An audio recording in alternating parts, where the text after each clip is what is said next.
Have you realized that I've not been smashing my headphones? Very demure, very Michael.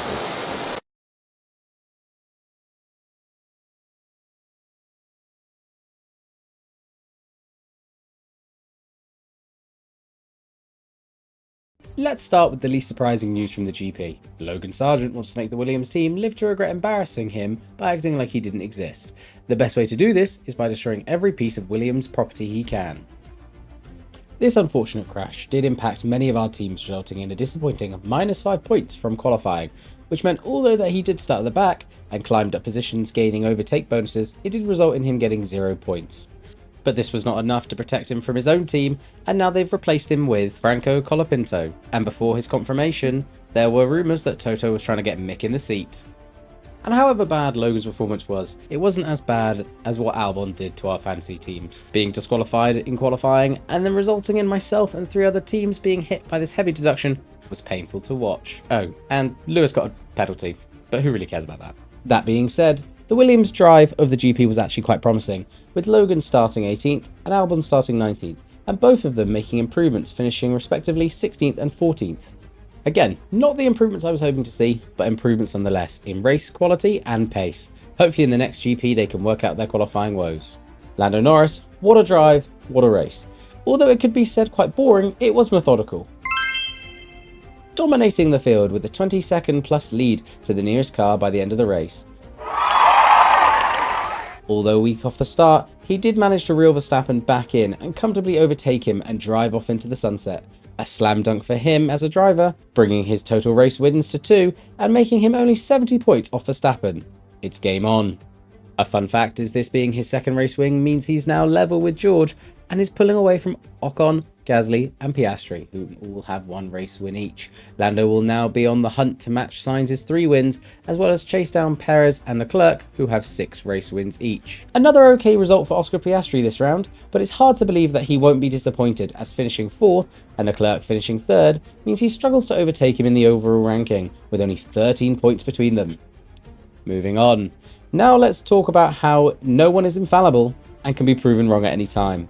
So I would take this moment to formally apologise to Ferrari, their drivers and their team, as yet again Leclerc secures another podium, gaining him valuable points against Mercedes. Furthermore, Sainz finishing with a respectable 5th means even more points in the bag. I know this is to do with Monza, but gosh darn, that looks a little bit saucy. As we turn our attention to the Monza GP in Italy, this could be a sign to switch back from the silver arrows to the prancing pony. There was a confusing turn of events as George Russell pitted, most probably, to attempt to gain the fastest lap, but sacrificing key racetrack position. This was a race weekend where points were secured for Mercedes, but it's hard for them not to be disappointed considering their recent success. Some other notable drivers that had success this weekend were Sergio Perez managing to stay 6th, only dropping 1 place from his starting position, Pierre Gasly scoring valuable points for Alpine, and Fernando Alonso dragging the car around to secure just 1 point for Aston Martin. Now on the screen you'll see 2x2 for 6 teams the upgrades they brought to the Dutch Grand Prix. You'll have to decide if they were helping or hindering their car.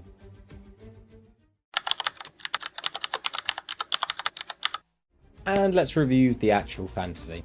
Lawrence taking qualifying quite effectively, but slipping back. Ben's points just jumped him above me as well, and him and I pulled away quite nicely. No one benefited from the quick pit stop points, 10 points lost there, but RB got it. My team did bounce back. I kept it the exact same as the week before and it did me alright, apart from the Williams. And Ben's team with the Ferrari just snuck ahead and was really, really strong. Lando, the breakdown here is the points of from his race, really strong across the board. And I just wanted to show Albon's because he had the DQ, but with the overtakes and the bonuses, he made it back quite nicely. McLaren, just best value for money, big points, big winner. And I wanted to show the Ferrari because it's quite important that they're cost effective compared to the likes of Red Bull, where it's expensive and less points, and that I think we're going to see more and more of. Just remember to go onto your teams before qualifying tomorrow because Sargeant is gone and he will not be scoring anyone any points, even if he wasn't going to. Let's see what this man, the main man Franco, can do. He might be a good money grab. Will you add him to your team? I think I will. We will take a look at the constructors quickly. I think McLaren are going to start pulling away, and so it's going to have to be on Red Bull shoulders to win it back. And I think that Max and Lando are actually they've got a fight. Basically, there's 9 races left, including this weekend, and if Lando Norris came first and Max Verstappen came second, and we're not including any fastest lap points, he would be 7 points short, so he could accumulate 63-point gap. And so we're going to see Red Bull get more desperate, more pressure on Perez to defend, and Piastri's going to have more pressure to secure 1-2 with Lando to hold off Max. Basically, I don't think Lando and Max will be 1-2 the whole time, but their teammates might be the make or break on who becomes the champion. It's game on.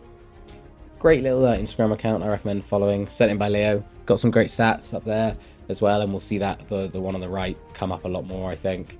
And it's interesting to see it's getting safer drivers. Rookies next year will change that. Although brutal for Logan, it happens all the time. Take a look there. Quick bit of information. Lewis Hamilton, potential to become even more renowned, if that was even possible.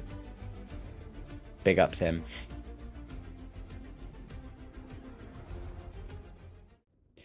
Just thought I'd add this in before I post. Kimi, it's going to happen, but this epitomizes what I think most Mercedes fans and Toto was feeling. Just thought it was a great shot. It's okay, Kimi, it's okay.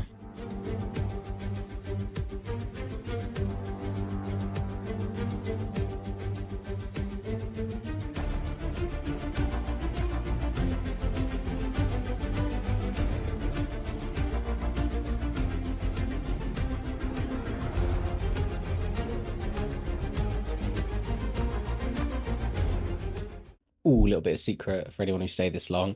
You can actually leave Sargeant, take Franco, and you can have that extra money and just have 4 drivers and 2 people. And I'd consider doing it because the trade-off, I'm going to have to take negative points if not, but to switch from the Franco as well as get the Ferraris. So if you stay this long, you might be able to do this little trick for your team. I've not confirmed, it might not actually do it, but I think I might do it. Very cheeky, very nice.